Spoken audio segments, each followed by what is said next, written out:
सैयदना उमर रजी अल्लाह अन्हु के दौर में इस्लामी हुकूमत 22 लाख मुरब्बा मील तक फैल गई। इसमें अरब के अलावा इराक, ईरान, मिस्र, फलस्तीन, बहरैन, आर्मीनिया, आजरबाईजान, सीस्तान वगैरह बहुत से मुल्क शामिल थे। इतने बड़े मुल्क का इंतजाम सैयदना उमर ने बहुत खूबी से किया। इस्लामी सल्तनत को सूबों में तकसीम कर दिया, फिर हर सूबे को बहुत से जिलों में तकसीम किया। आमतौर पर एक सूबे में 10 से लेकर 20 तक जिले होते थे। मुल्क का इंतजाम सहाबाए किराम रजी अल्लाह अन्हुम के मशवरे से करते थे। मशवरा करने के लिए उन्होंने एक मजलिस बनाई। उसमें सूझबूझ रखने वाले बड़े बड़े जलीलुल कद्र सहाबा शामिल थे। इस मजलिस को मजलिस शूरा कहा जाता था। इसके इजलास मस्जिद नबवी में होते थे। हर सूबे का एक गवर्नर मुकर्रर किया जाता था। खुद बिल्कुल सादा जिंदगी बसर करते थे। यही हिदायत गवर्नरों को थी। ओहदेदारों की निगरानी खुद करते थे। हज के जमाने में चारों तरफ से आए हुए लोगों से उनके गवर्नरों के हालात पूछते। लोग बेधड़क शिकायत करते। लोगों के सामने इस किस्म का खुतबा देते। लोगों, तुम पर जो लोग हाकिम मुकर्रर किए गए हैं वो इसलिए नहीं भेजे गए कि तुम्हें मारें पीटें और तुम्हारा माल छीन लें, बल्कि उन्हें मैं इसलिए भेजता हूं कि वो तुम्हें रसूलुल्लाह सल्लल्लाहु अलैहि वसल्लम के तरीके सिखाएं। अगर किसी ने इसके खिलाफ किया है तो मुझसे बयान करो ताकि मैं उसका बदला लूं। लोगों को आम इजाजत थी कि वो किसी वक्त भी अपनी शिकायत पेश कर सकते थे। एक मर्तबा मिस्र के एक गरीब शख्स ने शिकायत की कि गवर्नर के बेटे ने बिला वजह उसे पीटा है। आपने बाप बेटे को बुलवा लिया। जब दोनों आ गए तो सैयदना उमर ने उस गरीब को कोड़ा देकर फरमाया, जितने कोड़े उसने तुम्हें मारे थे उतने ही तुम इसे मारो। उस गरीब ने कोड़े मारने शुरू किए। जब तादाद पूरी हो गई तो उमर ने फरमाया, अब 2-4 कोड़े गवर्नर को भी मारो। लेकिन उस गरीब ने ऐसा करना पसंद न किया। जजीरे के गवर्नर के बारे में इत्तला मिली कि वो बारीक लिबास पहनते हैं। दरवाजे पर दरबान भी मुकर्रर कर रखा है। आपने उन्हें फौरन बुलवा लिया। उनके कपड़े उतरवाकर बालों का बुना हुआ कुर्ता पहना दिया और बकरियों का एक रेवड़ मंगवाकर उन्हें हुक्म दिया कि जंगल में जाओ और इन बकरियों को चराओ। गवर्नर का नाम इयाज बिन गनम था। वो रसूलुल्लाह सल्लल्लाहु अलैहि वसल्लम के सहाबी थे। एक सूबे के गवर्नर थे।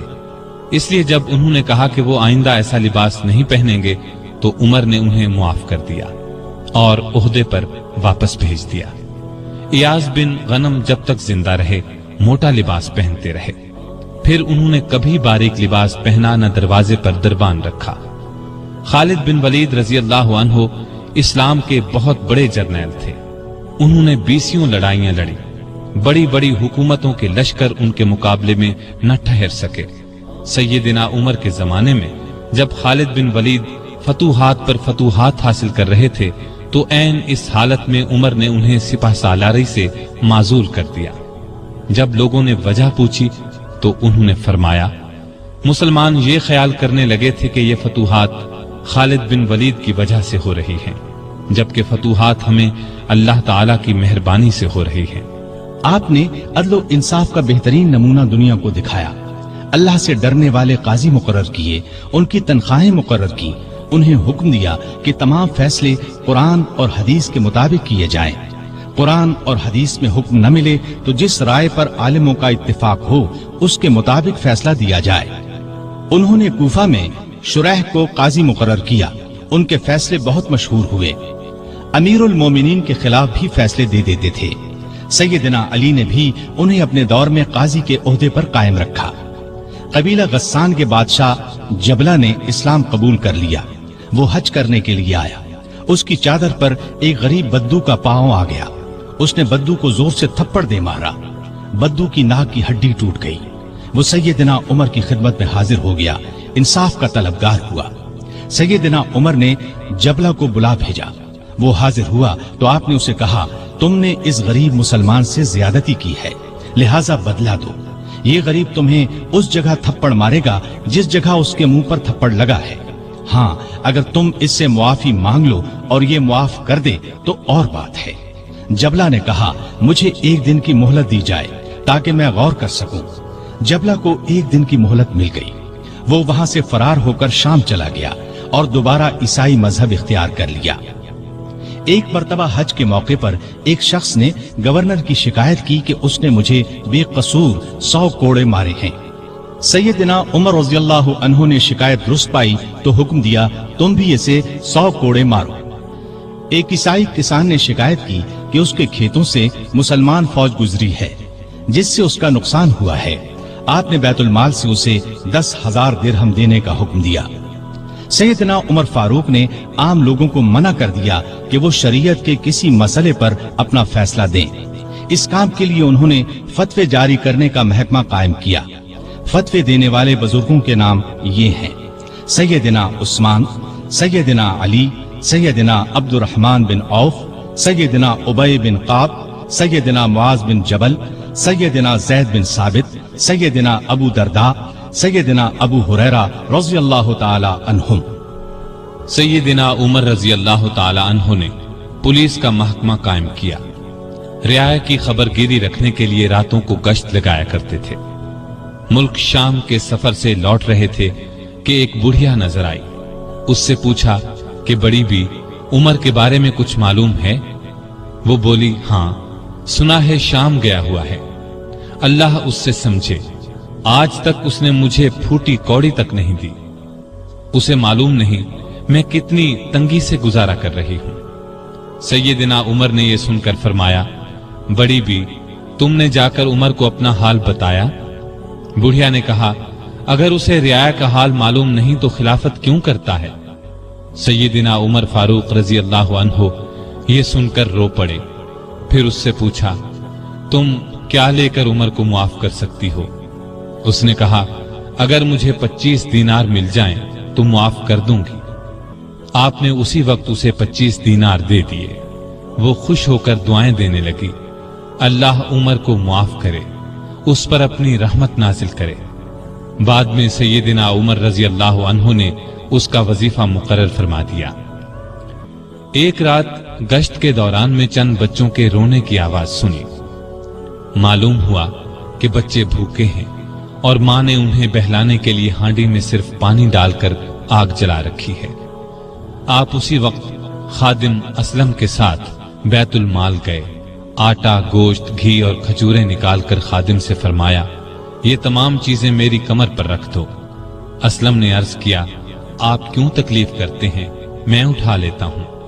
आपने फरमाया, नहीं, क़यामत के दिन मेरा बोझ तुम नहीं उठाओगे। फिर सब चीजें अपनी कमर पर लाद कर लाए। खुद खाना तैयार किया, खुद चूल्हा फूंका। खाना तैयार होने पर अपने सामने बच्चों को खिलाया। उन्होंने पेट भर कर खाया, फिर उछलने कूदने लगे। सैयदना उमर उन्हें उछलते कूदते देखते और खुश होते रहे। औरत ने उनसे कहा, अल्लाह तुम्हें नेक बदला दे।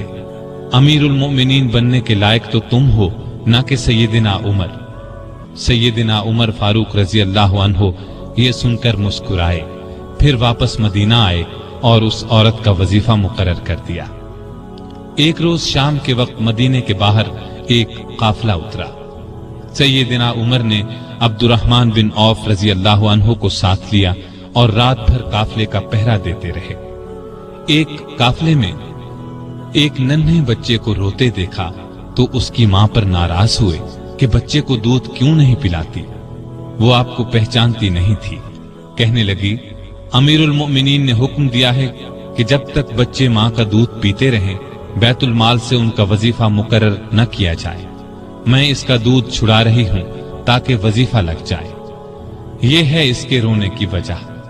सैयदना उमर ये सुनकर रोए, फिर ऐलान कर दिया कि जिस दिन कोई बच्चा पैदा होगा उसका वजीफा उसी दिन से मुकर्रर हो जाएगा। एक मर्तबा लोगों को खाना खिला रहे थे। एक शख्स को बाएं हाथ से खाना खाते देखा। नजदीक जाकर उससे कहा, दाएं हाथ से क्यों नहीं खाते? उसने कहा, मेरा दायां हाथ मूता की लड़ाई में कट गया था। यह सुनकर सैयदना उमर रोने लगे। उसके पास बैठ गए और बोले, अफसोस, तुम्हें वुजू कौन कराता होगा? फिर उसकी खिदमत के लिए एक खादिम दिया और जरूरत की चीजें उसके घर भिजवाईं। मदीने की एक बेसहारा अंधी औरत के घर की सफाई अमीरुल मोमिनीन खुद किया करते थे।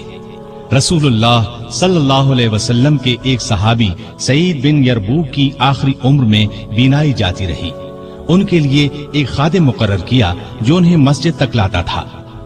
रास्ता चलते एक औरत ने सैयदना उमर फारूक को रोक लिया और कहा, मैं रसूलुल्लाह सल्लल्लाहु अलैहि वसल्लम के सहाबी खुफाफ बिन ईमा की बेटी हूँ। शौहर फौत हो गया है, छोटे छोटे बच्चे हैं, कोई जमीन भी नहीं है।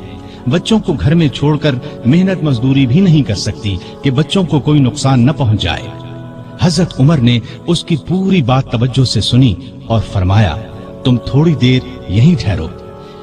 ये कहकर घर गए। वापस लौटे, एक मोटे ताजे ऊंट पर बहुत सा सामान लदा हुआ साथ लाए। उस पर कपड़े और नकद रकम भी थी।